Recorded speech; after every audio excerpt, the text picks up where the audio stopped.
TV, सच सबसे आगे। दोस्तों, मैं अब्बास हफीज हूं। आप हर तरफ एक खबर देख रहे हैं कि ताहिर हुसैन दिल्ली के दंगों का जो आरोपी था, उसने अपना गुनाह कबूल कर लिया है और उसने ये कहा है कि दिल्ली दंगे उसी ने करवाए थे। दिल्ली पुलिस का बयान आया है। दिल्ली पुलिस ने कहा है कि ताहिर ने कन्फेस किया है। कन्फेशन का उसका स्टेटमेंट रिकॉर्ड किया गया है। बंद कोठरी में दिल्ली पुलिस को ताहिर हुसैन ने बताया है, दिल्ली पुलिस के कहने के हिसाब से, कि दिल्ली दंगे उसी ने करवाए क्योंकि वो हिंदू समाज के लोगों को सबक सिखाना चाहता था और अपने दोस्तों, अपने साथियों के साथ मिलकर उसने दिल्ली दंगों को अंजाम दिया।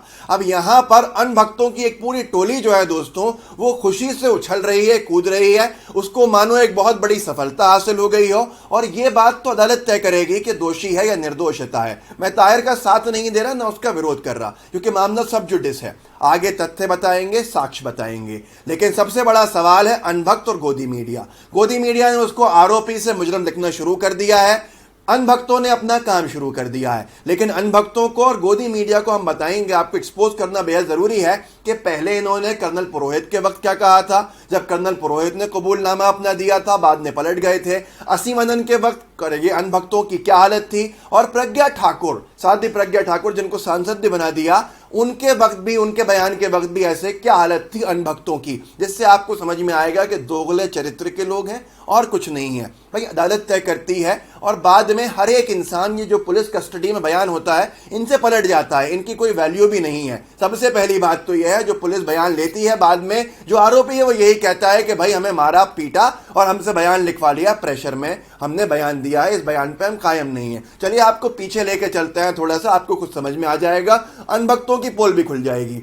ये 2008 7 नवंबर की खबर है, तकरीबन 12 साल पहले की, जब कर्नल पुरोहित और असीम आनंद, प्रज्ञा ठाकुर, इन सब के ऊपर ट्रायल चल रही थी। ये सब जेलों के अंदर बंद थे और इनसे पूछे जा रहे थे सवाल जवाब। तो इन्होंने भी, जो लेफ्टिनेंट कर्नल पुरोहित नाम से व्यक्ति थे, इसने भी कबूलनामा दिया था, कन्फेस किया था कि मैं ही मास्टरमाइंड हूं मालेगांव ब्लास्ट का, मक्का मस्जिद ब्लास्ट का, अजमेर दरगाह ब्लास्ट का। एक बड़े अखबार की अंग्रेजी की खबर पढ़ लीजिए, आपके सामने है, टाइम्स ऑफ इंडिया की। I was Malegaon mastermind admits lieutenant colonel Purohit. मैं मालेगांव का मास्टरमाइंड था, ये कबूल किया कर्नल पुरोहित ने। बाद में अदालत में गया, कर्नल पुरोहित अपने बयान से फैल गया। उसने कहा मुझसे जबरदस्ती प्रताड़ित करके, मार पीट कर यह बयान दिलाया गया है। ये कहा गया था नहीं दोगे तो हम एनकाउंटर में तुमको मार देंगे। ये बातें पुरोहित ने और असीम आनंद ने बाद में करी थी। अब यहाँ पर एक और बात थी कि नासिक जेल में ये बंद था। सीबीआई ने इससे सवाल जवाब किए। बाद में इसने कहा कि मैं नासिक जेल में सीबीआई से मिला ही नहीं हूं। अपने सारे स्टेटमेंट से, सारे बयानों से ये फैल गया। उसके बाद आगे आइए, ये बात मैंने आपको बताई मालेगांव ब्लास्ट की। मक्का मस्जिद ब्लास्ट को भी इसने कबूल किया था, जिसके ये फैल गया था। ये सियासत की खबर है कि lieutenant colonel Purohit turns back from his confession Mecca Masjid blast के पूरे केस के अंदर। पहले इसने कबूल किया कि मैं असीम आनंद से मिलता था, पर कहने लगा मैं जानता भी नहीं हूं, ये बयान तो मुझसे जबरदस्ती रिकॉर्ड कराए गए थे। उस वक्त पे अनभक्त जो थे बड़े ही दावे करते थे कि ये पुलिस कस्टडी के जो बयान होते हैं, इनकी कोई वैल्यू नहीं होती, इनका कोई स्टैंडिंग नहीं होती, आगे कोर्ट में जाके जबरदस्ती बयान दिलाया जाता है, बेकसूर हैं ये लोग, निर्दोष हैं ये लोग, चीख चीख गला फाड़ के चीखते थे। तब इनकी राय अलग थी, अब इनकी राय अलग है। असीम आनंद, पुरोहित, इन सबको, असीम आनंद की बात सुनाते हैं आपको कि असीम आनंद ने ये दिया, आपके सामने स्क्रीन पे, असीम आनंद विड्रॉज कन्फेशन, बयान से पलटा असीम आनंद। गरीब नवाज की दरगाह, मक्का मस्जिद, मालेगांव और समझौता एक्सप्रेस में धमाके की साजिश रचने का अदालत को कबूलनामा सौंपने वाला स्वामी असीम आनंद अपने बयान से पलट गया है। उसने साफ कहा कि ये ज़बरदस्ती मुझसे लिखवाया गया है, ना मैं सरकारी गवाह बनना चाहता था, ना मैंने अपने किसी भी गुनाह को कबूल किया था, ये झूठ है, लिहाजा इसको वापस किया जाए। उस वक्त अनभक्त कह रहे थे देखो कैसा अन्याय हो रहा है, गलत बयान लिखवा दिए इनसे, इनका बयान था ही नहीं, हम तो पहले से कहते थे। ये दोगला चरित्र है अनभक्तों का, एक तरफ कुछ है, दूसरी तरफ कुछ है। यहाँ पर देखिए एक बड़े देशभक्त चैनल की खबर है, ATS threatened to eliminate me in encounter. इन्होंने साफ कहा कर्नल पुरोहित ने कि एटीएस ने मुझे धमकाया, एंटी टेरर स्क्वाड ने, कि अगर नहीं दूंगा बयान तो एनकाउंटर में मार देंगे। वहां पर ये बयान से पलटना, ये वाले सारे बयान अनभक्तों के लिए झूठे थे।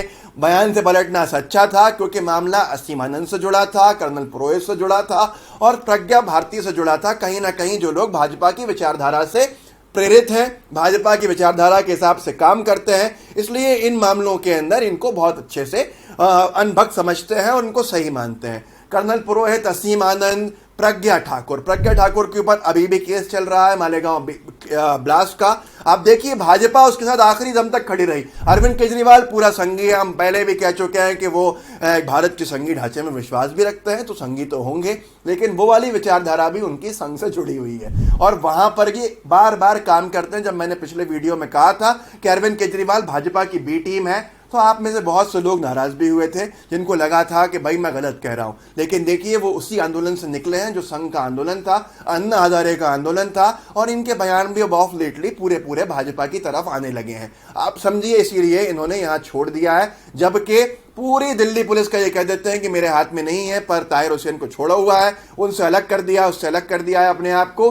दिल्ली पुलिस इनके हाथ में नहीं होती, लेकिन जब मरकज का केस होता है तो अरविंद केजरीवाल सबसे पहले कहते हैं कि एफआईआर होना चाहिए मौलाना साद पर, इन सब लोगों के ऊपर, क्योंकि इन्होंने गलत किया। वहां दिल्ली पुलिस गलती से भूल जाते हैं कि इनके हाथ में आ जाती है। ये भाजपा की बी टीम है, इनसे बेफिक्र रहिएगा। देखिए कपिल मिश्रा के साथ एक फोटो है जिसमें ताहिर हुसैन एक तरफ है और एक तरफ सैफी है, ये खालिद सैफी, इनको भी पकड़ा गया है। ये ताहिर हुसैन और खालिद सैफी दोनों कपिल मिश्रा के बिल्कुल करीबी दोस्त लग रहे हैं यहाँ पर, और यहीं पर ये कपिल मिश्रा जो है ये अपने बयानों से बच गए, जो बयान इनके रिकॉर्ड के ऊपर भी आए हैं, उसके बावजूद भी इनको नहीं बंद किया गया, इनके ऊपर कुछ नहीं। लेकिन मैं खालिद सैफी का सुनाना चाहता हूं, जो प्रताड़ना होती है वो आपको देखने को मिलेगी। जब खालिद सैफी को गिरफ्तार किया था तो वो चल के गया था जेल में, बिल्कुल सही सलामत था, लेकिन खालिद सैफी जब अपनी पेशी में आया तो आप देखिए उसका व्हीलचेयर के ऊपर फोटो आपके सामने है, दोनों पैरों में फ्रैक्चर की जैसा है, इतना मारा गया है, इतना पीटा गया है। इसके बाद तो कोई भी कन्फेशन का अपना स्टेटमेंट दे देगा, ये आपको भी समझना चाहिए। अब आखिरी बात मैं आपको बताता हूं कि एक बड़ा एंगल था दिल्ली दंगों के अंदर, जिसको दरकिनार कर दिया गया, जिसको एक तरफ पटक दिया गया। एक नाम था महिला का, रागिनी तिवारी। सड़कों पर आपने वीडियो देखा था, फेसबुक लाइव देखा था, हम आपको फिर दिखाएंगे अभी साथ में। जनसत्ता ने खबर भी छापी, मरो या मार डालो, जो भी आए काट डालो। वायरल हो रहा रागिनी तिवारी का दिल्ली में हिंसा भड़काने का कथित वीडियो। ये रागिनी तिवारी की विचारधारा भी जो है ये भाजपा की विचारधारा है, इसलिए न इसको गिरफ्तार किया गया न चार्जशीट किया गया। थोड़ा सुनिए, आप भी देखिए कि क्या कह रही थी रागिनी तिवारी। क्या इस वीडियो के बाद किसी कन्फेशन स्टेटमेंट की भी जरूरत थी इसको? ये तो सामने खुलेआम का। सुनिए आप रागिनी तिवारी को, काट डालो मार डालो। दिल्ली पुलिस लठ बजाओ हम तुम्हारे साथ हैं, अरे मोटे मोटे लठ बजाओ हम तुम्हारे साथ, जरूरत पड़ी तो हमें बुलाओ हम तुम्हारे साथ। क्या हुआ? अरे जो भी गद्दार है काट डालो उसको, काट डालो। ये भीमती है क्या? है कौन है बे तू?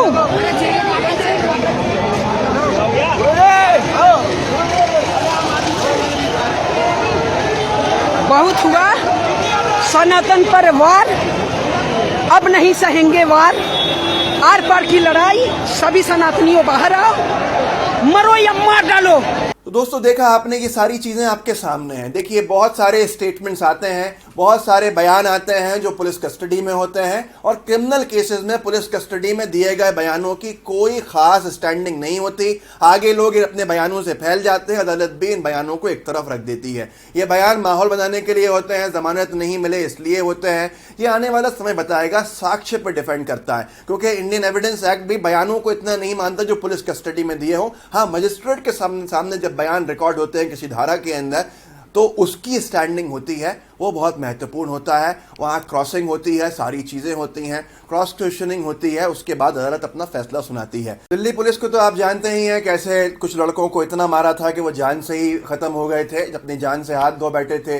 जिनसे जनगण मन गाने को कहा जा रहा था, दिल्ली पुलिस के जवान गालियां दे रहे थे उन लड़कों को। दिल्ली दंगों की ही बात है, पूरा का पूरा जब प्रोटेस्ट चल रहा था, तो ऐसी सारी चीज़ें सामने हैं। वही दिल्ली पुलिस जो भाजपा के हिसाब से बहुत सारे काम करने के आरोप भी उस पर लगे हैं। आने वाला समय बताएगा कि ताहिर गलत दोषी है, निर्दोष है, पर इस पूरे केस ने आम आदमी पार्टी को, दिल्ली पुलिस को बहुत सौ के सामने बहुत कुछ बताने का एक जरिया बना दिया है जो सबके सामने है। मैं आपसे यही कहना चाहूँगा कि अनभक्तों की जो अलग अलग राय होती हैं ये सबके सामने है। कैसे इनके लिए जो इनके लोग होते हैं वो दोषी नहीं होते। आखिरी दम तक भारतीय जनता पार्टी इन सारे क्रिमिनल माइंडेड लोग, साध्वी प्रज्ञा भारती, इन सब के साथ खड़ी रही, यहाँ तक कि अभी फैसला आने से पहले ही उसको सांसद भी बना दिया, ताकि एक अलग ही इन्फ्लुएंस रहे, जैसे कहते हैं ना कि मुतासिर करना, प्रभावित करना जांच को, वो करता रहा है। तो आने वाले समय में आपको सब समझ में आ जाएगा। आने वाला समय बहुत कुछ बताएगा, लेकिन अनभक्तों के लिए ये बुरी खबर भी बन सकती है, क्योंकि कन्फेशन के स्टेटमेंट्स की बहुत सारी स्टैंडिंग होती नहीं है। तो मैं आपसे बस इतना कहूँगा, हमारे इस वीडियो को आगे शेयर कीजिए, हमारे चैनल लाइव टीवी को भी सब्सक्राइब कीजिए, साथ में हमारे नए चैनल द एल टीवी को ज़रूर सब्सक्राइब कीजिएगा। डिस्क्रिप्शन बॉक्स में उसका लिंक है। जय हिंद, जय भारत। लाइव टीवी, सच सबसे आगे।